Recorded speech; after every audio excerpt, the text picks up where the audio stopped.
Good afternoon, everybody. My name is Karen Lee Harrington, and I'm with the Maine Health Data Organization, and I'd like to welcome you to our webinar on Chapter 570, which is our Uniform Reporting System for Prescription Drug Price Data Sets Rule. This afternoon, we want to spend time talking with you about the Part 2 requirements of this rule, and we've got over 200 folks on the call, so thank you for taking time out of your busy day, especially in light of all that's going on, to spend some time with us to understand the requirements in Chapter 570. If we could move to the next slide.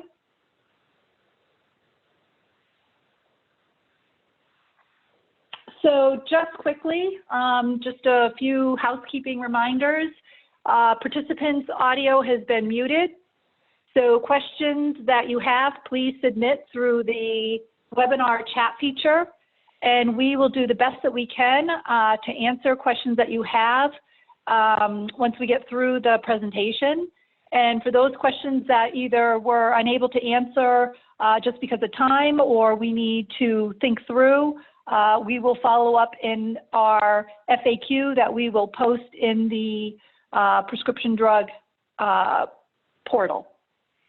And as a reminder, we are recording the webinar, and we will make that available in the portal as well if you've got any colleagues that you want to have access to and listen to. Okay, so let's jump into introductions just quickly and then the agenda. So joining with me on the call are a few of my colleagues, and I won't go through. These names should be familiar to you. I will be turning this over momentarily to Leanne Kendora with HSRI, and she'll be walking you through some of the details, and then I think Leanne will be turning it over to Kate to actually do a demo. So the topics that we want to cover, quick introduction to MHDO, the Chapter 570 requirements. For many of you, I think you participated in a previous webinar where we spent time talking about the Part 1 requirements, registration and notifications. And I want to thank all of you on the phone that have taken the time to register and also provide notifications as applicable. And Part 2, what we're going to spend most of the time talking about today, is the pricing component data submissions and how you do that through our portal. We'll walk through the implementation timeline, and you will see as we go through this that we are pushing back some of the dates just given all that's been going on. So there are some changes in the dates where we're giving people a little bit more time, so we'll talk more about that in a few minutes. Resources and technical support, we'll make sure you know who you can reach out to as you start to submit your data and have any questions. And then we'll, again, as I said, answer as many questions as you post in the chat room. And we'll also post an updated FAQ after this call, or shortly after this call. So just as a reminder, the Maine Health Data Organization is required by Maine state law to collect data from prescription drug manufacturers, wholesale drug distributors, and pharmacy benefit managers. We refer to all of these entities as reporting entities, as described in Rule Chapter 570, and a copy of the rule can be found at the link that's provided below. Our data vendor and the entity that you will receive often communication from is Human Services Research Institute, or HSRI, and they have partnered with NORC at the University of Chicago, and they provide MHDO with data submission support and warehousing activities. So we mentioned this just again to underscore that you may be receiving emails, not always with an address from MHDO or from the state of Maine, but from HSRI, and we just want to make sure they don't get caught in your spam. So I am going to turn this over now to Leanne, who will walk you through some of the specifics regarding the requirements in Chapter 570. Thank you, Karen Lee, and welcome. So this section of the presentation will focus on what the requirements are for Chapter 570 and what we expect you may have already done through our submission portal, which was the Part 1 registration and notifications, and then to spend more time today going into the data submission of the pricing component data. So I will just do a quick reminder and overview of what was supposed to happen for Part 1, and then go a little more into Part 2. So as many of you on this webinar are aware, we opened up the portal for registration earlier this year. We had asked everyone to go in and set up accounts for your organizations. And then if you are a manufacturer, you had an additional requirement where you notified us if you had met, there was 3 criteria for data submission. And if you had met any of those criteria, you were supposed to submit NDCs to us by March 31st. And so now, it being April, we've moved into Part 2, which is the notifications for pricing component data, where MHDO indicates which NDCs we are going to require data submission on. So again, as a reminder, the manufacturers, wholesale drug distributors, and pharmacy benefit managers all have separate data elements that they'll be required to submit information on. That can be found in Rule Chapter 570. Manufacturers will be sent NDCs for drugs they manufacture, while wholesale drug distributors and pharmacy benefit managers will be sent a list of various NDCs for which they may or may not work with, and you'll be able to indicate that when you receive our notification. And as Karen Lee mentioned, as the rule is written, you were to receive those notifications on April 10th, which is tomorrow, and that would have sort of started the clock on when data submissions were due this year, but we are pushing that timeline back 2 weeks. And I'll go through that later on in today's presentation, but you will not receive those notifications until on or before April 24th. So a little bit more time while we're putting together the lists of NDCs. So the MHDO notifications will be due no later than 60 days after you receive the notification. So that will be 60 days after April 24th, so which will be June 24th.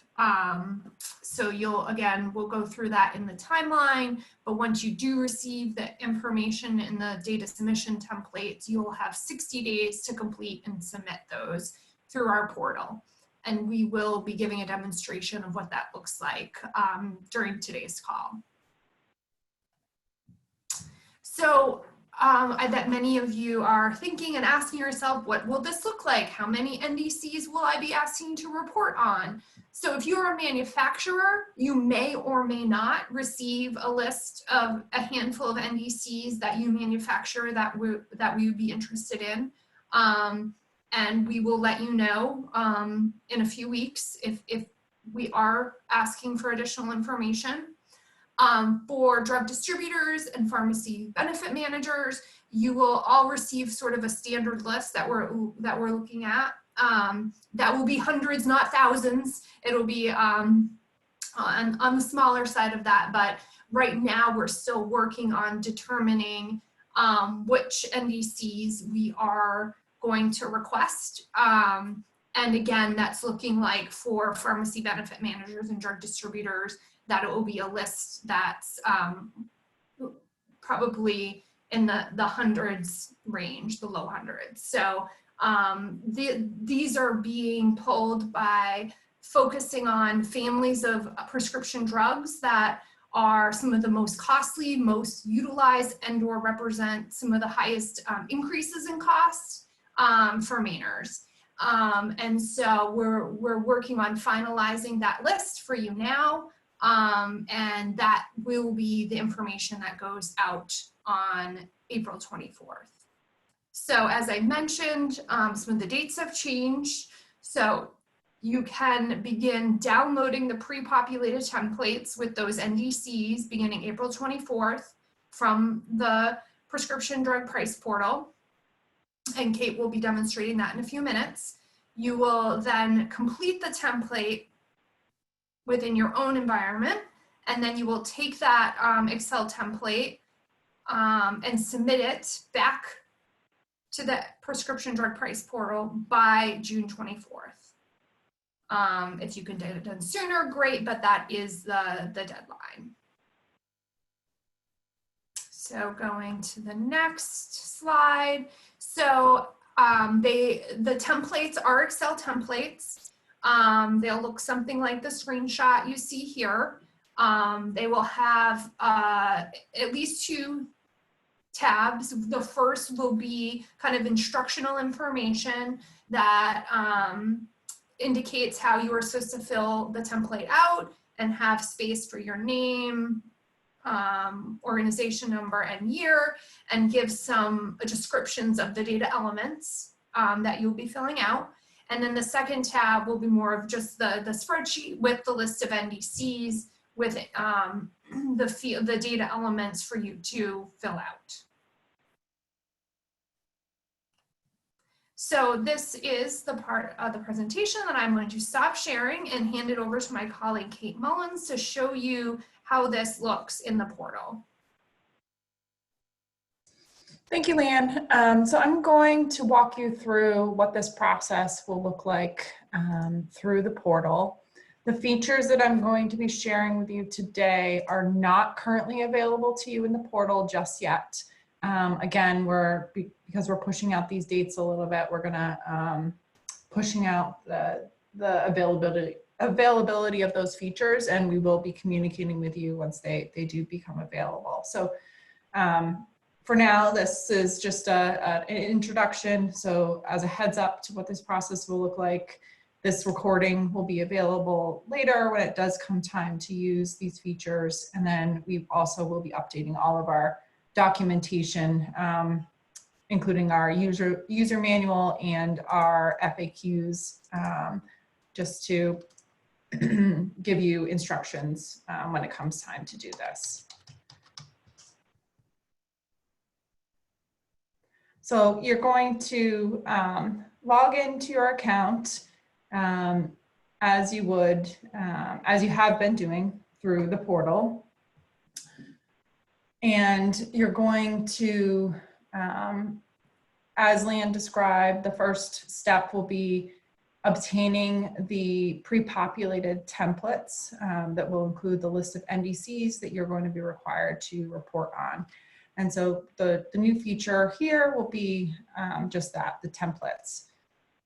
You click on this menu, and then you'll have the ability to download the template, which will be pre-populated with some of the information regarding your entity and the year that we're looking for, as well as the list of NDCs. And as Leanne said, the next step will then be to complete those templates within your own environment using your own internal data systems and process. And then you'll be asked to upload the completed templates via this submissions feature. And here you can see that we've already uploaded one version of a file. I'm in here as a manufacturer, and there are potentially 2 types of reports that manufacturer would need to submit. And this is where you can see the history of any files that you've submitted, as well as submitting a new file. So I'm going to click Submit File. I'll then choose the file, my completed template that I worked on in my own environment. And it'll check to ensure that the naming convention has been maintained. Most importantly, we need that tax ID there and the year Then you'll be able to upload. It'll confirm that it has been successfully uploaded, and then you can go back to your history here and see that that new file is now available. You can also view additional details just regarding the history for this previously submitted file. You can see it had been resubmitted. There may be occurrences where you may decide you need to fix something and resubmit the data. You can do that. The system will automatically recognize it as a resubmission and just ask you to provide an explanation. There may also be situations where MHDO reaches out to you if there are additional questions or issues with the file. And again, there's the ability to resubmit. So if I click on details here, I can see that when the original file was submitted, when it was resubmitted, and the information, the explanation provided for that resubmission. Additionally, you can then also download a copy of the submitted file if needed.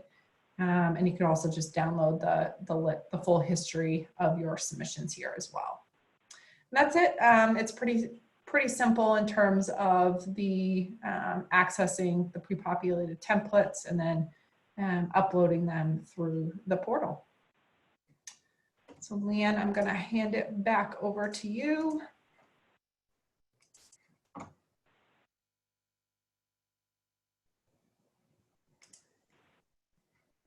Thanks, Kate. All right, so I will bring my screen back up. So as I've already mentioned, the implementation timeline was just adjusted a little bit. We have hopefully completed part 1. So if you are a manufacturer, I'm assuming everyone on this call has already registered and updated their users. If you have not, please do so in the portal. If you are a manufacturer and you have not submitted notifications, please do so. Those are past due. And even if you don't have any drugs that met the threshold, we still ask you to indicate that you have not. So please go and do that in the portal. And then as Kate just demonstrated, part 2, when those templates become available to you in the portal, begins on April 24th. So we're still working on finalizing the selection of NDCs at the moment, and those will be available on the 24th, and then you can start submitting those as soon as you're ready, and they are due June 24th. So you have 60 days to obtain those and submit them in the portal. I just wanted to go back through some resources that are available to you. The MHDO website contains the rules and statutes related to this data submission rule. And then the data portal is at this URL, and that's, you know, the same place that you registered will be the same place that you go and get your templates and submit them. And there's also user guides and other things that are available through there. And our wonderful technical support team is also available. You may have already worked with them so far. You can email them, call them, any questions that you may have about the next stage in this process, feel free to reach out. And also Phil Bono with MHDO is the compliance officer for this, and any questions related to needing deadlines, extensions, or about the assessments can be directed to him. So there's our contact information. I mean, it was a pretty brief presentation today, which leaves us lots of times for questions. I know we've started to get some in while we've been on this call, so we can start to go through them. As a reminder, we are recording this. We will make the slides available. And we will also be sending out the recording once it's been completed. And any questions that come in, we'll be adding that to an FAQ, and anything we don't address, we'll try to make sure we get out otherwise. So first question, price reporting only needs to be done if MHDO requests or notifies the manufacturer. Or do all manufacturers need to report on NDCs? So for a manufacturer, you may or may not receive notifications from MHDO. So we will probably let everyone know one way or the other if they are required to submit data, but manufacturers, we may not have an NDC that you produce that we're interested in.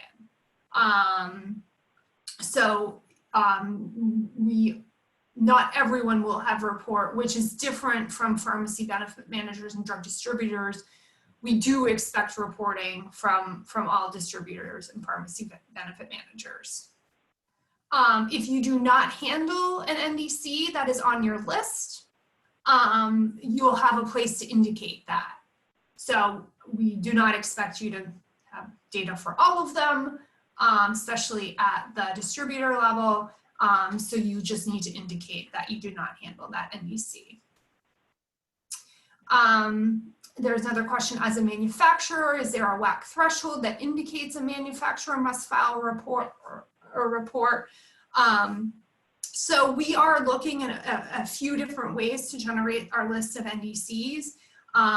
We are looking for NDCs for the state of Maine that are the most utilized, have increased in costs, or are part of drug families where we've seen cost increases. And so those will be the NDCs that end up on the list. The manufacturer will know by April 24th of whether there is a requirement for them to report or not. I have a question about that entity completed one registration and planned to submit all pricing under the one registration. Let me see. We don't really maintain the pricing data by legal entity. Can we do it this way? If you're registered under one registration, I think we would create a list of NDCs for that one registration, but I would have to confirm. So we can get back to you on that.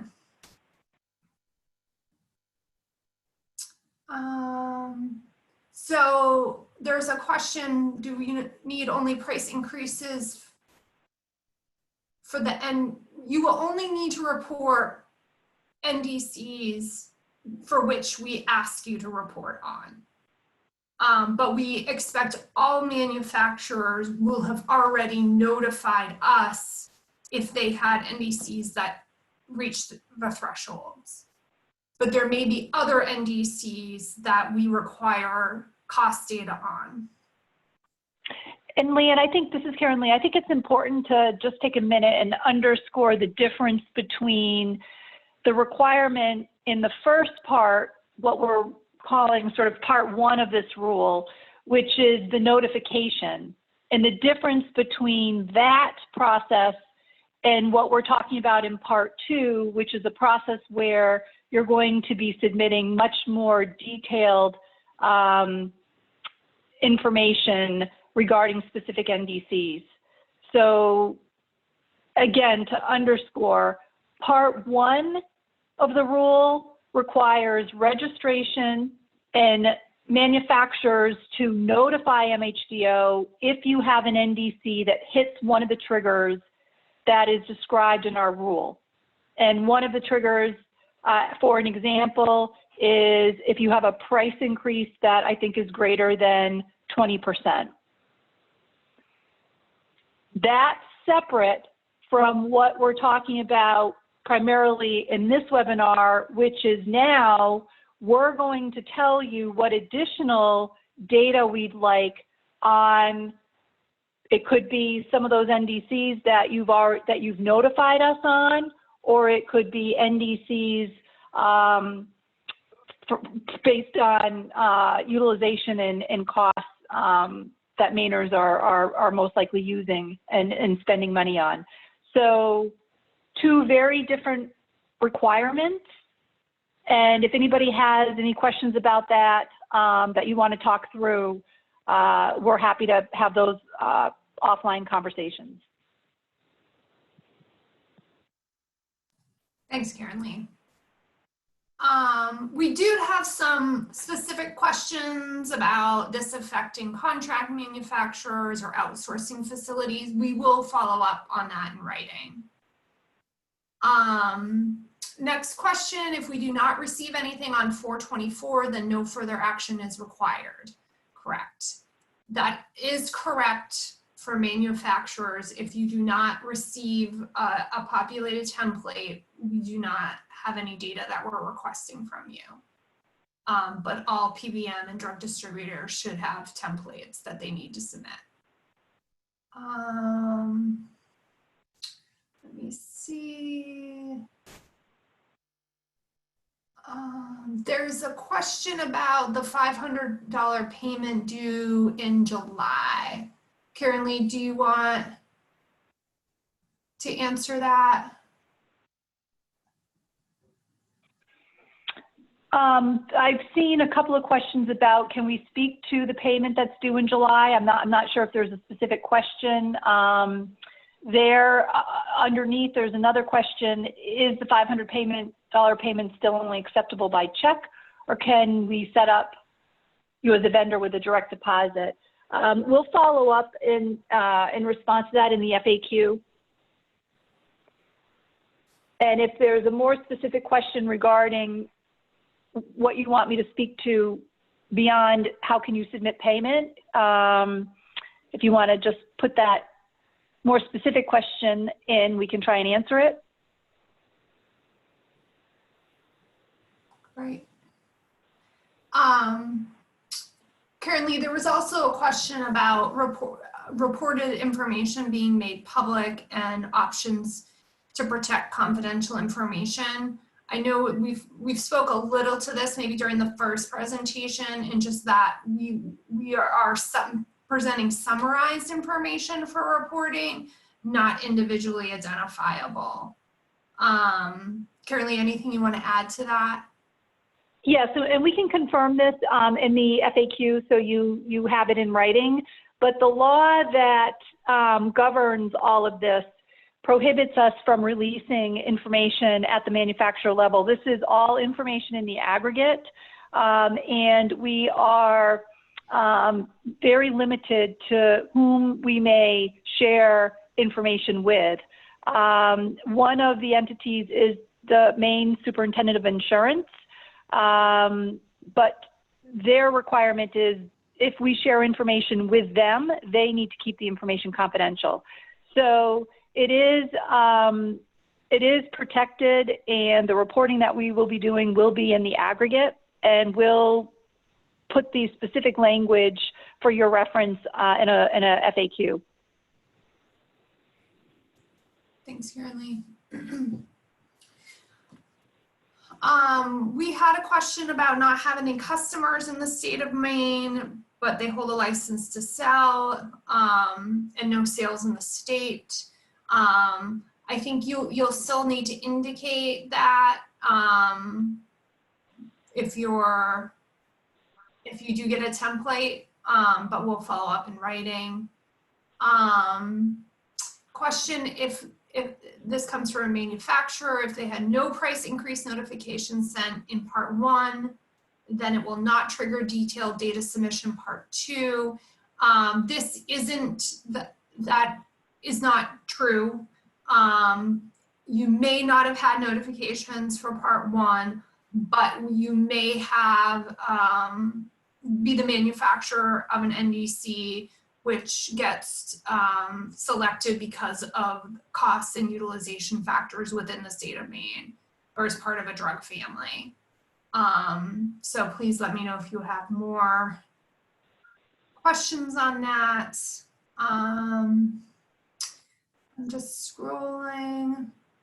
Karen Lee, there's just additional questions about the payment, so we'll follow up on that in writing.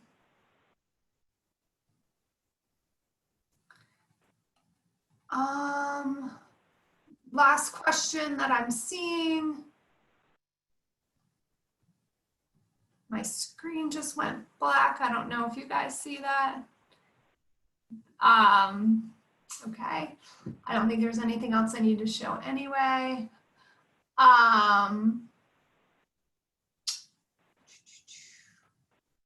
If you've previously been on one of the MHDO's top 25 lists, does that make it more likely that you'll receive pricing component data request?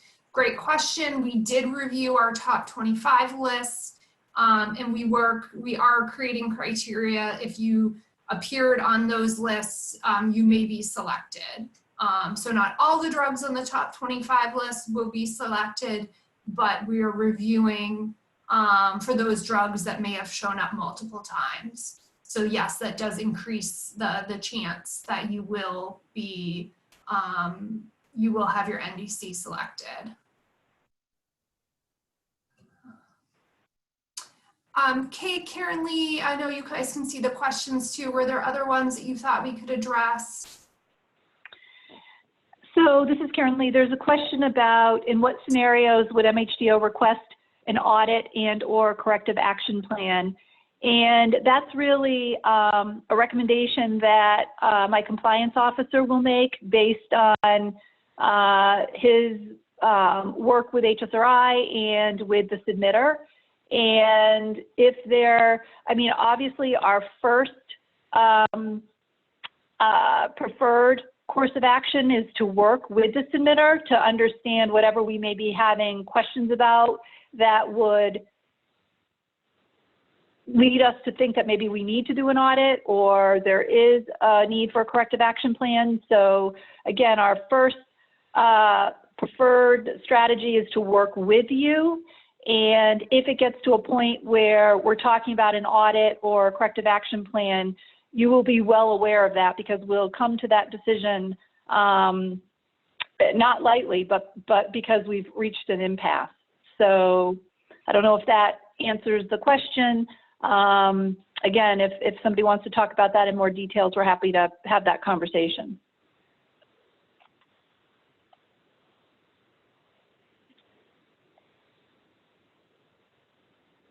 And then looking through the questions that we haven't responded to, I think they're better answered in an FAQ.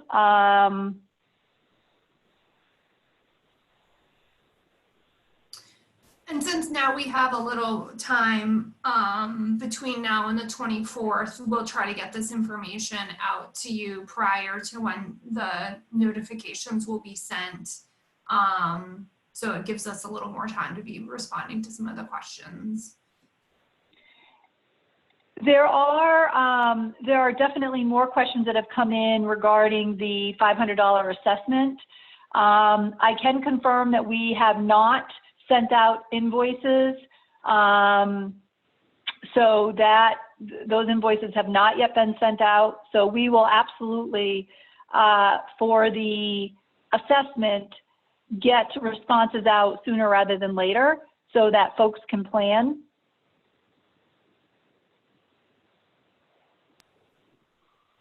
Okay, there was one other question. Are notifications just limited to new drugs launched in 2019? So for manufacturers, there is a new drug template, and that one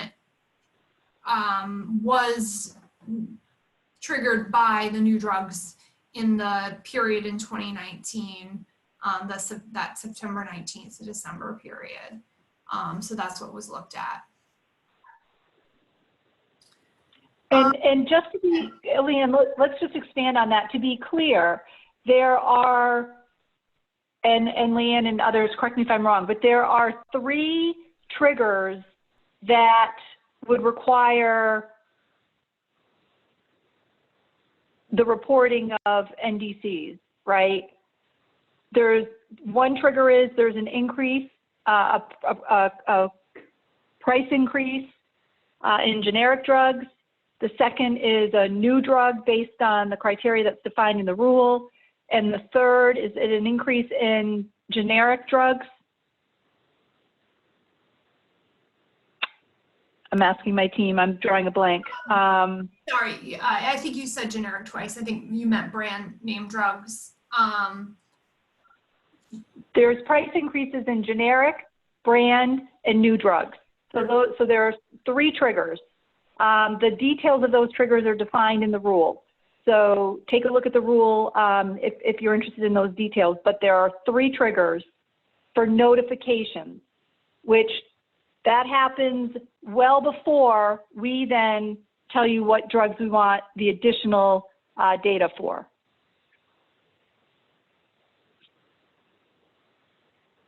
So again, just to underscore, 2 separate processes.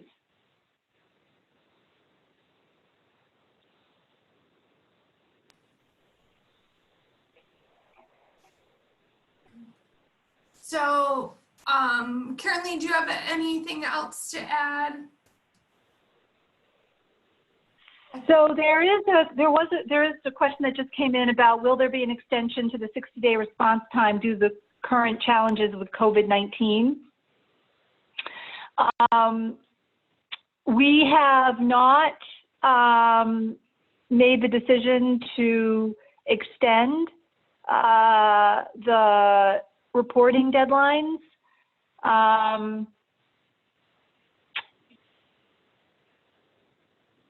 So at this time, I guess what I would say is, if it is a hardship for you, then we would encourage you to reach out to our compliance officer and have that discussion to talk about what would be an acceptable time period for both parties. And I think we want to handle that on a case-by-case basis. And not make a broad extension to the deadline, but rather reach out to us on a case-by-case basis, and we'll address your concerns one-on-one.